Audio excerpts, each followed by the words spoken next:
Imagine कीजिए एक ऐसे दुश्मन को जो कभी बॉर्डर पार नहीं करता, लेकिन आपके देश की नींव हिला देता है। यह कहानी किसी स्ट्रीट ठग या ऑर्डिनरी क्रिमिनल की नहीं है, बल्कि पाकिस्तान की इंटेलिजेंस एजेंसी आईएसआई के एक हाईली ट्रेंड ऑफिसर की है, जिसे दुनिया मेजर इकबाल के नाम से जानती है। एक ऐसा मास्टरमाइंड जिसने खून खराबे से लेकर इकोनॉमिक डिस्ट्रक्शन तक का पूरा ब्लूप्रिंट तैयार किया। 2001 के इंडियन पार्लियामेंट अटैक से लेकर मुंबई के 26/11 अटैक्स तक हर साजिश के पीछे इसी शैडो ऑफिसर का दिमाग था। उसने सिर्फ टेरर अटैक्स ही नहीं करवाए, बल्कि फेक इंडियन करेंसी नोट्स और ड्रोन्स के जरिए इलीगल वेपन सप्लाई करके इंडियन इकोनॉमी और सिक्योरिटी को पूरी तरह डिस्ट्रॉय करने का एक सिनिस्टर प्लान बनाया। इस वीडियो में हम डीप डाइव करेंगे एस्पियोनाज, मनी लॉन्ड्रिंग और क्रॉस बॉर्डर टेररिज्म की उस डार्क दुनिया में जहां हर कदम पर धोखा और सस्पेंस है। इस वीडियो को स्किप मत कीजिएगा, क्योंकि सच्चाई किसी भी फिक्शन से ज्यादा भयानक होती है।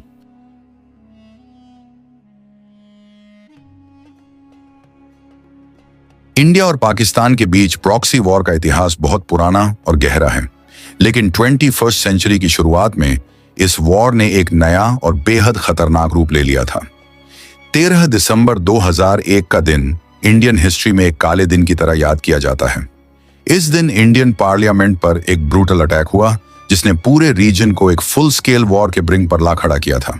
इस अटैक को एग्जीक्यूट करने वाले टेररिस्ट जैश-ए-मोहम्मद और लश्कर के थे, लेकिन इन्वेस्टिगेशंस और इंटेलिजेंस रिपोर्ट्स ने क्लियर कर दिया था कि इस ऑपरेशन के पीछे डायरेक्ट गाइडेंस और प्लानिंग पाकिस्तान की इंटर सर्विसेज इंटेलिजेंस यानी आईएसआई की थी। एक्सपर्ट्स और जियोपॉलिटिकल एनालिस्ट्स का मानना है कि पार्लियामेंट अटैक कोई आइसोलेटेड इंसिडेंट नहीं था। यह एक सोची समझी स्ट्रेटेजी थी, जिसका मेन पर्पस इंडिया को प्रोवोक करना था, ताकि इंडिया रिटेलिएट करे और मिलिट्री स्टैंड ऑफ की सिचुएशन क्रिएट हो। इस टेंस सिचुएशन का सबसे बड़ा फायदा अल कायदा को मिला। जब इंडियन और पाकिस्तानी आर्मीज बॉर्डर पर आमने सामने खड़ी थी, तब उस केओस का फायदा उठाकर अल कायदा के टॉप लीडर्स को अफगानिस्तान से निकालकर पाकिस्तान के ट्राइबल एरियाज में सेफ पैसेज दिया गया। यह एक क्लासिक इंटेलिजेंस डाइवर्जन टैक्टिक थी। भारत के पूर्व ऑफिशियल्स ने भी अपनी मेमोइर्स में जैश-ए-मोहम्मद और आईएसआई के इस डेडली नेक्सस को कन्विंसिंगली डॉक्यूमेंट किया है, और यहां तक कि आईएसआई के एक फॉर्मर हेड ने भी बाद में एडमिट किया कि जैश-ए-मोहम्मद इस अटैक के लिए रिस्पॉन्सिबल था। यहीं से टेररिज्म का एक नया फेज शुरू होता है। आईएसआई ने रियलाइज किया कि इंडिया को ओपनली चैलेंज करना सुइसाइडल हो सकता है, इसलिए उन्होंने एसिमेट्रिक वॉरफेयर और प्लॉजिबल डिनायबिलिटी का रास्ता चुना।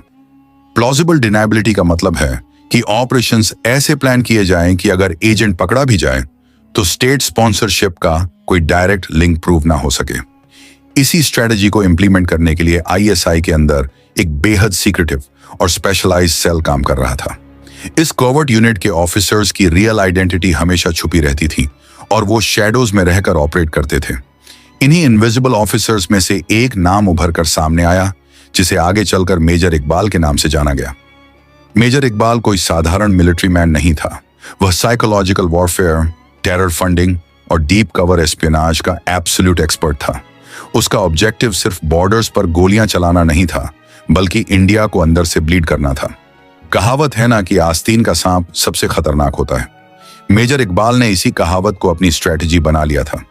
उसे एक ऐसे नेटवर्क की तलाश थी जो इंडिया के मेजर सिटीज में इन्फिल्ट्रेट कर सके बिना किसी सस्पेशन के। पार्लियामेंट अटैक के बाद इंटरनेशनल प्रेशर बहुत ज्यादा था, और इंडिया की सिक्योरिटी एजेंसीज हाई अलर्ट पर थीं। ऐसे माहौल में किसी भी ट्रेडिशनल पाकिस्तानी एजेंट का इंडिया में घुसना इम्पॉसिबल था। मेजर इकबाल को एक ऐसे परफेक्ट वेपन की तलाश थी जो वेस्टर्न आइडेंटिटी कैरी करता हो, जिसकी लैंग्वेज और मैनर्स वेस्टर्न हो, ताकि वह इंडियन अथॉरिटीज की आंखों में धूल झोंक सके। यह एक ऐसा टाइम था जब स्टेट पॉलिसी पूरी तरह से नॉन स्टेट एक्टर्स को as a strategic tool use कर रही थी। मेजर इकबाल ने लश्कर के टॉप कमांडर्स जैसे साजिद मीर और हाफिज सईद के साथ मिलकर एक लॉन्ग टर्म ब्लूप्रिंट तैयार किया। उनका प्लान सिर्फ फिजिकल डिस्ट्रक्शन नहीं था, बल्कि इंडियन पब्लिक के कॉन्फिडेंस को तोड़ना और सिक्योरिटी apparatus को मॉक करना था। इस प्लान को रियलिटी में बदलने के लिए जिस एजेंट की जरूरत थी, उसकी प्रोफाइल बहुत यूनिक होनी चाहिए थी। एक ऐसा इंसान जो क्रिमिनल बैकग्राउंड का हो, जिसे मैनिपुलेट किया जा सके, लेकिन साथ ही वह इंटेलिजेंट भी हो। इस शैडो वॉर के पहले चैप्टर में हमने देखा कि कैसे 2001 के अटैक ने एक फाउंडेशन सेट की। अब आईएसआई को अपना नेक्स्ट बिग स्ट्राइक प्लान करना था जो पार्लियामेंट अटैक से भी ज्यादा डेवास्टेटिंग हो। मेजर इकबाल ने बैकग्राउंड में रहकर रिसोर्सेज गैदर करना शुरू कर दिया था। वह जानता था कि एक सक्सेसफुल कोवर्ट ऑपरेशन के लिए पेशेंस और परफेक्ट एसेट की जरूरत होती है, और जल्द ही उसकी यह तलाश एक ऐसे इंसान पर खत्म होने वाली थी जिसने टेररिज्म की दुनिया में धोखा देने की सारी हदें पार कर दी। टेररिज्म और इंटेलिजेंस की इस डार्क दुनिया में एंट्री होती है एक ऐसे इंसान की जिसका बैकग्राउंड ही धोखे और क्राइम से भरा हुआ था। दाऊद सैयद गिलानी एक पाकिस्तानी अमेरिकन था जिसका जन्म वॉशिंगटन डीसी में हुआ था। 1990 के दशक के आखिर में वह ड्रग्स ट्रैफिकिंग में इन्वॉल्व था और पकड़े जाने के बाद उसने यूएस ड्रग एनफोर्समेंट एडमिनिस्ट्रेशन यानी डीईए के लिए इन्फॉर्मेंट के तौर पर काम करना शुरू कर दिया था।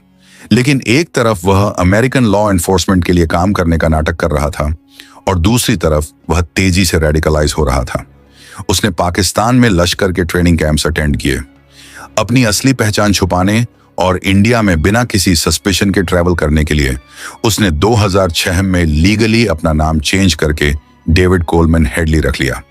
डेविड कोलमैन हेडली नाम बिल्कुल एक व्हाइट अमेरिकन बिजनेसमैन जैसा साउंड करता था। यह नाम चेंज करना आईएसआई की स्ट्रैटेजी का एक क्रूशियल हिस्सा था। जनवरी 2006 में हेडली की मुलाकात अब्दुल रहमान हाशिम सैयद से हुई, जिसे पाशा भी कहा जाता था। पाशा एक रिटायर्ड पाकिस्तानी आर्मी मेजर था जो लश्कर से जुड़ा हुआ था। पाशा ने ही हेडली को उस मास्टरमाइंड से मिलवाया जो आईएसआई में लश्कर की एक्टिविटीज को कोऑर्डिनेट करता था। एक बहुत ही सिक्योर सेफ हाउस में हेडली की मुलाकात मेजर इकबाल और उसके सुपीरियर एक पाकिस्तानी कर्नल से करवाई गई। यह मीटिंग एक टर्निंग पॉइंट थी। मेजर इकबाल ने तुरंत हेडली का पोटेंशियल पहचान लिया। उसने देखा कि हेडली के पास अमेरिकन पासपोर्ट है, उसकी बातचीत का तरीका वेस्टर्न है और वह इंडिया में इजीली ब्लेंड इन कर सकता है। इस पॉइंट से मेजर इकबाल और लश्कर का कमांडर साजिद मीर हेडली के मेन हैंडलर्स बन गए। यहां आईएसआई का एस्पियोनेज क्राफ्ट साफ दिखता है। मेजर इकबाल और साजिद मीर हेडली से हमेशा अलग अलग मिलते थे।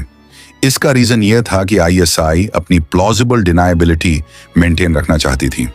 अगर हेडली कभी पकड़ा जाए और लश्कर का प्लान एक्सपोज हो जाए तो आईएसआई का डायरेक्ट कनेक्शन छुपा रहे।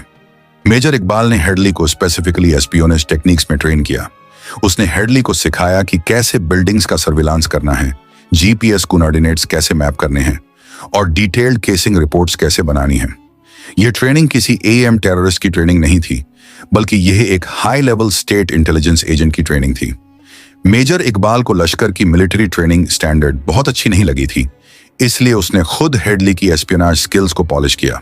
मिशन को फंड करने के लिए मेजर इकबाल ने हेडली को $25,000 कैश दिया। यह फंडिंग इसलिए दी गई थी ताकि हेडली मुंबई में एक लेजिटिमेट बिजनेस फ्रंट ओपन कर सके और उसकी एक्टिविटीज पर किसी को शक ना हो। इस पैसे का यूज करके हेडली ने फर्स्ट वर्ल्ड इमिग्रेशन सर्विसेज नाम की एक कंपनी का ऑफिस मुंबई के टर्डियो एरिया में खोला। यह कंपनी असल में हेडली के बचपन के दोस्त तहव्वुर हुसैन राणा की थी, जो शिकागो में बेस्ड था।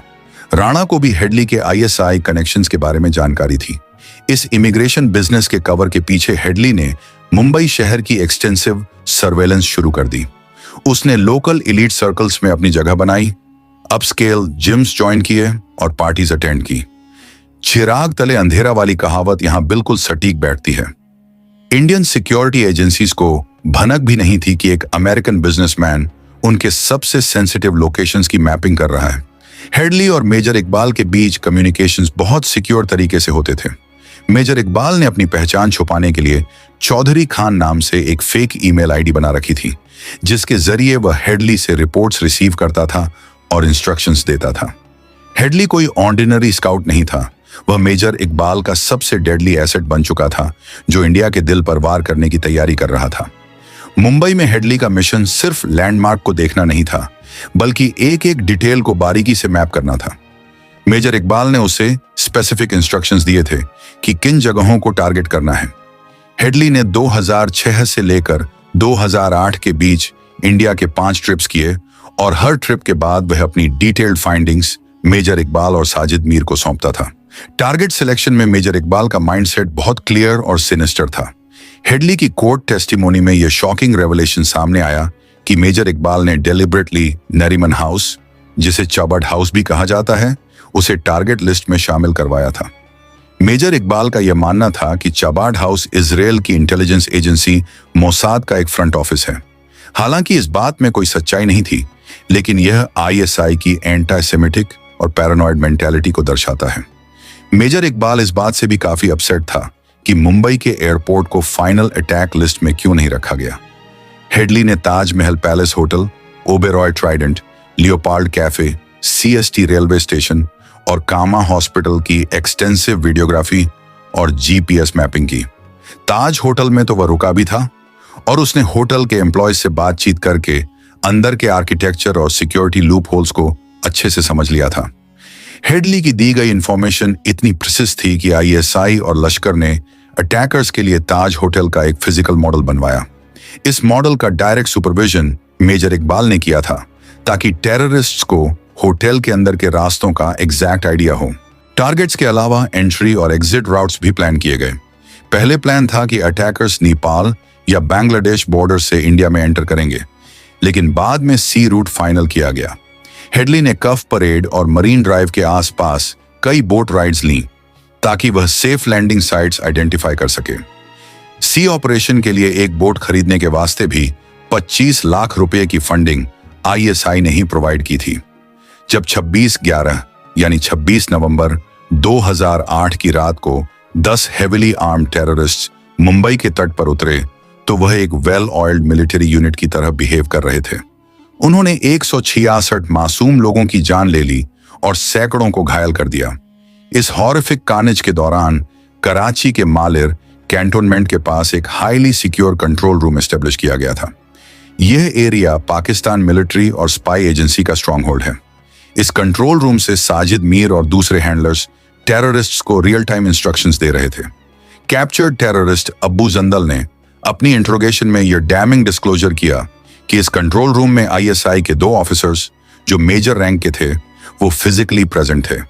वो ऑफिसर्स टेलीविजन पर न्यूज कवरेज देखकर टेररिस्ट्स को बता रहे थे कि पुलिस की मूवमेंट क्या है और हॉस्टेजेस को कब और कैसे मारना है। हेडली की सर्विलांस और मेजर इकबाल की प्लानिंग ने एक ऐसा टेरर अटैक मुमकिन कर दिया जिसने पूरी दुनिया को हिलाकर रख दिया। यह साबित हो गया कि जब इंटेलिजेंस एजेंसीज टेररिज्म को स्टेट पॉलिसी बना लेती हैं, तो तबाही का स्केल कितना बड़ा हो सकता है। 26/11 के अटैक्स की सक्सेस के बाद मेजर इकबाल और आईएसआई का कॉन्फिडेंस आसमान छूने लगा था। उन्हें लगा कि वो वेस्टर्न इंटेलिजेंस एजेंसीज और इंडियन अथॉरिटीज को हमेशा धोखा दे सकते हैं। बोया पेड़ बबूल का तो आम कहां से हुआ है, उनकी इन्हीं हरकतों का नतीजा उन्हें जल्द ही भुगतना पड़ने वाला था। मुंबई के बाद उनका अगला टारगेट यूरोप था। डेनमार्क के एक न्यूज़पेपर जलंस पोस्टन ने प्रॉफिट मोहम्मद के कार्टून्स पब्लिश किए थे, जिससे रेडिकल ग्रुप्स में काफी गुस्सा था। इस न्यूज़पेपर के ऑफिस और एम्प्लॉयज को टारगेट करने के लिए एक नया ऑपरेशन प्लान किया गया, जिसे मिकी माउस प्रोजेक्ट का नाम दिया गया। मेजर इकबाल और साजिद मीर ने हेडली को फिर से एक्टिवेट किया और उसे डेनमार्क जाकर सर्विलांस करने का टास्क दिया। हेडली ने कोपनहेगन जाकर न्यूज़पेपर के ऑफिसेस की वीडियोग्राफी की और अटैक का ब्लूप्रिंट तैयार करने लगा। लेकिन इस बार कहानी में एक ट्विस्ट आ गया। हेडली की पर्सनल लाइफ बहुत मैसी थी। उसकी कई पत्नियां थीं और उनके आपसी झगड़ों की वजह से हेडली का कवर ब्लो होने लगा। हेडली की एक मोरक्कन वाइफ फाइजा आउटलाहा ने दिसंबर 2007 और अप्रैल 2008 में इस्लामाबाद में यूएस एम्बेसी जाकर ऑफिशियल्स को हेडली की टेररिस्ट एक्टिविटीज और उसके लश्कर कनेक्शंस के बारे में वार्निंग दी थी। उसने स्पेसिफिकली बताया था कि हेडली किसी स्पेशल मिशन पर है। इसके अलावा हेडली की एक कैनेडियन वाइफ ने भी यूएस अथॉरिटीज को उसकी रेडिकलाइजेशन के बारे में इन्फॉर्म किया था। एक बार लाहौर में अपनी वाइफ के साथ हुए झगड़े के बाद हेडली को 8 दिन के लिए जेल भी हुई थी, लेकिन मेजर इकबाल ने अपनी पावर का यूज करके उसे वहां से आजाद करवा लिया था। इतनी वार्निंग्स के बावजूद यूएस अथॉरिटीज ने टाइम रहते एक्शन नहीं लिया, जो इंटेलिजेंस शेयरिंग का एक बहुत बड़ा फेलियर था। लेकिन डेनमार्क प्लॉट के दौरान एफबीआई और इंटरनेशनल इंटेलिजेंस एजेंसीज पूरी तरह से अलर्ट हो चुकी थीं। अक्टूबर 2009 में जब हेडली शिकागो के ओहेयर इंटरनेशनल एयरपोर्ट से पाकिस्तान जाने के लिए फ्लाइट पकड़ने वाला था, तभी उसे अरेस्ट कर लिया गया। हेडली की अरेस्ट ग्लोबल सिक्योरिटी एजेंसीज के लिए एक बहुत बड़ी कामयाबी थी, डेथ पेनल्टी से बचने के लिए हेडली ने इन्वेस्टिगेटर्स के सामने पूरी सच्चाई उगल दी। उसने 15 दिनों तक लगातार इंट्रोगेशन में लश्कर, अल-कायदा और सबसे इंपॉर्टेंट आईएसआई के रोल को पूरी तरह से एक्सपोज कर दिया। हेडली ने डिटेल में बताया कि कैसे मेजर इकबाल ने उसे $25,000 दिए थे, कैसे उसने टारगेट सेलेक्ट करवाए थे और कैसे चौधरी खान नाम की ईमेल आईडी से कम्युनिकेशंस होते थे। नेशनल इन्वेस्टिगेशन एजेंसी यानी एनआईए ने भी हेडली को 34 घंटे तक इंट्रोगेट किया और यह कंफर्म किया कि हेडली को प्राइमरली आईएसआई ने ही रिक्रूट और ट्रेन किया था। हेडली के कन्फेशंस और एविडेंस के बेसिस पर यूएस फेडरल कोर्ट ने साजिद मीर, अब्बू खाफा और मेजर इकबाल के खिलाफ अरेस्ट वारंट्स इशू किए। हिस्ट्री में यह पहली बार हुआ था कि यूएस गवर्नमेंट ने किसी सर्विंग पाकिस्तानी इंटेलिजेंस ऑफिसर को टेररिज्म के चार्जेस पर ऑफिशियली इंडिक्ट किया हो। हेडली को 35 इयर्स प्रिजन की सजा सुनाई गई। हालांकि पाकिस्तान ने हमेशा मेजर इकबाल के एग्जिस्टेंस को डिनाई किया, लेकिन डिजिटल फुटप्रिंट्स और टेस्टिमोनीज ने इस शैडो मास्टरमाइंड के असली चेहरे को पूरी दुनिया के सामने नंगा कर दिया था। खून खराबे और बम धमाकों के शोर में आईएसआई की एक और भयानक साजिश शांति से चल रही थी। यह साजिश थी इकोनॉमिक वॉरफेयर की। मेजर इकबाल और आईएसआई के टॉप ब्रॉस ये बात बहुत अच्छी तरह समझते थे कि किसी भी देश को पूरी तरह से बर्बाद करने के लिए उसकी इकोनॉमी को डिस्ट्रॉय करना सबसे इफेक्टिव तरीका है। इस मकसद को पूरा करने के लिए उन्होंने फेक इंडियन करेंसी नोट्स, जिसे शॉर्ट में FICN कहा जाता है, उसका एक मैसिव नेटवर्क तैयार किया। यह कोई ऑर्डिनरी काउंटरफिट ऑपरेशन नहीं था। इन्वेस्टिगेशंस और अरेस्टेड कोरियर्स की रिपोर्ट्स से यह क्लियर हो चुका है कि यह high quality fake notes Pakistan के state owned sophisticated security presses में प्रिंट किए जाते हैं। कराची का मालिर कैंटोनमेंट, लाहौर और क्वेटा की गवर्नमेंट फैसिलिटीज का इस्तेमाल इन जाली नोटों को छापने के लिए किया जाता रहा है। इन नोट्स की क्वालिटी इतनी प्रीमियम होती है कि paper density, wax pick quotient और सिक्योरिटी थ्रेड बिल्कुल जेन्युइन इंडियन करेंसी से मैच करते हैं। बिना स्पेशलाइज्ड फोरेंसिक इक्विपमेंट के इन नोट्स को पहचानना आम इंसान या बैंकर्स के लिए ऑलमोस्ट इम्पॉसिबल है। इस फेक करेंसी को इंडिया में पंप करने के लिए आईएसआई ने अंडरवर्ल्ड डॉन दाऊद इब्राहिम के डी कंपनी नेटवर्क का भरपूर इस्तेमाल किया। टेररिस्ट्स और क्रिमिनल्स का यह नेक्सस एक well established corporate supply chain की तरह काम करता था। इस ब्लैक मनी को स्मगल करने के लिए स्पेसिफिक रूट्स बनाए गए थे। नेपाल का ओपन बॉर्डर इस ऑपरेशन का सबसे बड़ा ट्रांजिट पॉइंट था।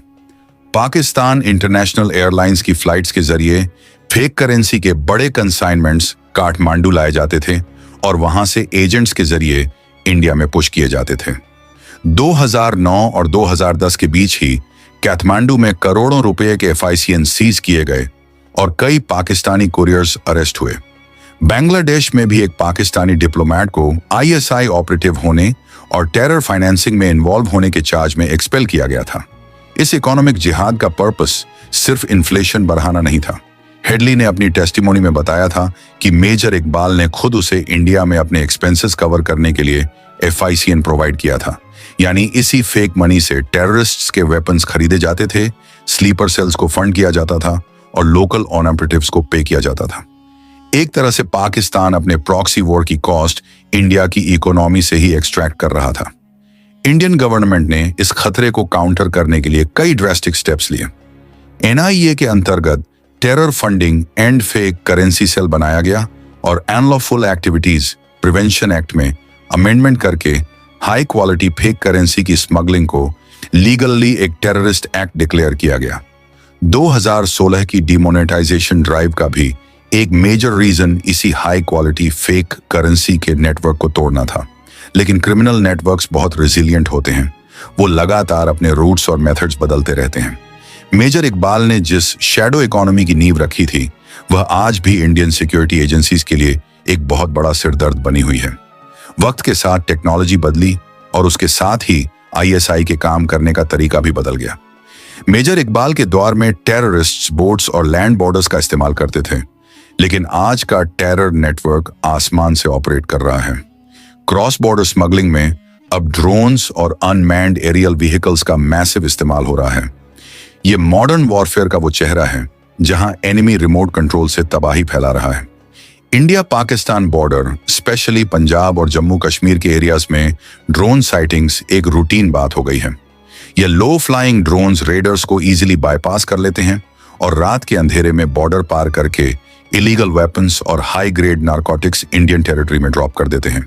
हाल ही में दिल्ली पुलिस क्राइम ब्रांच और पंजाब पुलिस ने मिलकर एक बहुत बड़े इंटरनेशनल आर्म्स ट्रैफिकिंग मॉड्यूल को बस्ट किया है, जिसका सीधा कनेक्शन पाकिस्तान की आईएसआई से था। इस मॉड्यूल से जो वेपन्स रिकवर हुए हैं वो सिक्योरिटी एजेंसीज की नींद उड़ाने के लिए काफी हैं। पुलिस ने एडवांस टर्किश और चाइनीज पिस्टल सीज की हैं, जिनमें एलीट PX 5.7 पिस्टल्स और गॉक 9 मिलीमीटर शामिल हैं। PX 5.7 एक ऐसा वेपन है जो दुनिया भर की स्पेशल फोर्सेस यूज करती हैं।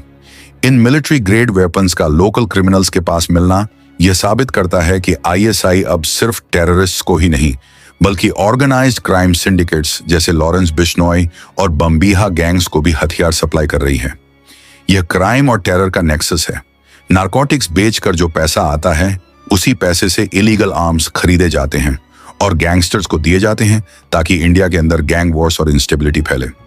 इसके अलावा अफगानिस्तान से यूएस फोर्सेस के वापस जाने के बाद वहां छूटे हुए सोफिस्टिकेटेड हथियारों का जखीरा भी स्मगलिंग रूट्स के जरिए साउथ एशिया में पहुंच रहा है। हाल ही में पहलगाम में हुए एक डेडली टेररिस्ट अटैक में भी इन्हीं M4 कार्बाइन राइफल्स का इस्तेमाल हुआ था, जिसने कई सिविलियंस की जान ले ली। हथियारों की इस इलीगल सप्लाई लाइन को कायम रखने के लिए टोरखम और टोरा बोरा जैसे पुराने स्मगलिंग रूट्स का भी जमकर इस्तेमाल हो रहा है। इंडिया ने यूनाइटेड नेशंस सिक्योरिटी काउंसिल यानी UNSC में इस मुद्दे को बहुत स्ट्रांगली उठाया है। इंडिया की एम्बेसडर ने क्लियर शब्दों में इंटरनेशनल कम्युनिटी को वार्न किया है कि कैसे स्टेट स्पॉन्सर्ड एक्टर्स ड्रोन्स का इस्तेमाल करके इलिसिट वेपन्स की सप्लाई कर रहे हैं और ग्लोबल सिक्योरिटी को थ्रेटन कर रहे हैं। नेशनल इन्वेस्टिगेशन एजेंसी लगातार रेड्स कर रही है और इंटरनेशनल जुडिशियल असिस्टेंस सीक कर रही है ताकि इन हथियारों की सप्लाई चेन के एंड यूजर्स और हैंडलर्स को ट्रेस किया जा सके। मेजर इकबाल जैसे हैंडलर्स ने जिस टेरर इंफ्रास्ट्रक्चर की शुरुआत की थी वो आज ड्रोन्स, ड्रग कार्टेल्स और लोकल गैंगस्टर्स के साथ मिलकर एक मल्टी डिमेंशनल थ्रेट बन चुका है। पीठ में छुरा घोंपने की यह पाकिस्तानी फितरत अब टेक्नोलॉजी का सहारा ले रही है। मेजर इकबाल की कहानी हमें यह सिखाती है कि टेररिज्म सिर्फ एक बंदूक पकड़े हुए इंसान तक सीमित नहीं है। इसके पीछे well dressed intelligence officers, fake currency के कॉर्पोरेट नेटवर्क्स और स्टेट स्पॉन्सरशिप की पूरी ताकत छुपी होती है। डेविड हेडली जैसे डबल एजेंट्स और डी कंपनी जैसे क्राइम सिंडिकेट्स सिर्फ मोहरे हैं। असली मास्टरमाइंड वो इनविजिबल फोर्सेस हैं जो बॉर्डर्स के पार बैठकर यह खूनी खेल खेलते हैं। इंडियन सिक्योरिटी फोर्सेस और इंटेलिजेंस एजेंसीज दिन रात इस शैडो वॉर को लड़ रही हैं, लेकिन जब तक स्टेट स्पॉन्सर्ड टेररिज्म को इंटरनेशनल लेवल पर पूरी तरह से खत्म नहीं किया जाता, ये लड़ाई ऐसे ही नए नए रूपों में हमारे सामने आती रहेगी।